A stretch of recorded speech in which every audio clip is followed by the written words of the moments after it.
চাকৰি দিয়াৰ নামত উৎকোচ লৈ আৰক্ষীৰ জালত চৰকাৰী শিক্ষক। নগাঁও আৰক্ষীয়ে আটক কৰিলে লক্ষ্যজ্যোতি বৰা ওৰফে মুন নামৰ এগৰাকী শিক্ষকক। চৰকাৰী চাকৰি প্ৰদান কৰাৰ নামত 2 লাখ টকাকৈ বিচাৰিছিল মুন বৰাই। নিজকে বিজেপি শীৰ্ষ মহলৰ ঘনিষ্ঠ বুলি পৰিচয় দিছিল মুন বৰাই। পূব চিলনীজান মুক্তা বিদ্যালয়ৰ শিক্ষক মুন বৰা। নগাঁৱৰ অপৰাধ শাখাৰ অতিৰিক্ত আৰক্ষী অধীক্ষক পাৰ্থপ্ৰতিম শইকীয়াই গ্ৰেপ্তাৰ কৰিছে মুনক।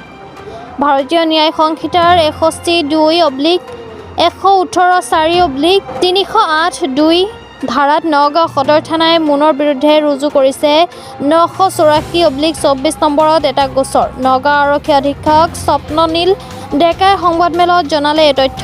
আমি এতিয়ালৈকে 4জন ব্যক্তিক ঠগ প্ৰবঞ্চনা কৰা বুলি তথ্য পাইছোঁ। লক্ষ্যজ্যোতি বৰা ওৰফে মুন বৰা।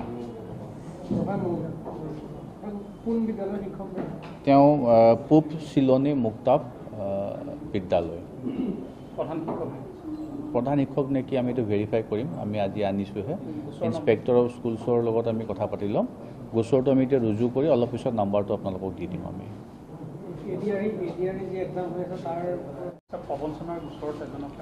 হয়, যোৱা নিশা এটা আমাৰ খবৰৰ ভিত্তিত এজন শিক্ষক, তেওঁ পূব চিলনীৰ মুক্তা স্কুলৰ শিক্ষক হয়। তেখেতৰ নাম লক্ষ্যজ্যোতি বৰা ওৰফে মুন বৰা বুলি জানে তেখেতক। আৰু তেখেতে 2জনমান ব্যক্তিৰ পৰা, আমি টোটেল 4জন পাইছোঁ, কিন্তু 2জন ব্যক্তিক আমি ফিজিকেলি পাইছোঁ। তেওঁলোকক চাকৰি দিয়াৰ প্ৰলোভন দি পেলাই তেওঁলোকৰ পৰা পইচা লয় আৰু তেওঁলোকক বিভিন্ন ধৰণৰ অজুহাতত মানে বিশ্বকৰ্মা পূজাৰ পিছত চাকৰি হ'ব, তাৰপিছত এতিয়া দুৰ্গা পূজাৰ আগে আগে হ'ব, তেনেকৈ প্ৰলোভন দি পেলাই তেওঁলোকৰ পৰা পইচা লৈছিলে। তাৰে 2জন ভুক্তভোগী আমি ইতিমধ্যে পাইছোঁ। এজন ইয়াৰে লোকেল ল'ৰা, কিন্তু গুৱাহাটীত আছিলে। গুৱাহাটীৰ পৰা আমি বিচাৰি পাইছোঁ তেখেতক। আৰু এগৰাকী মহিলা আছে। গতিকে তেওঁলোকৰ এতিয়া আমি ষ্টেটমেণ্ট লৈছোঁ।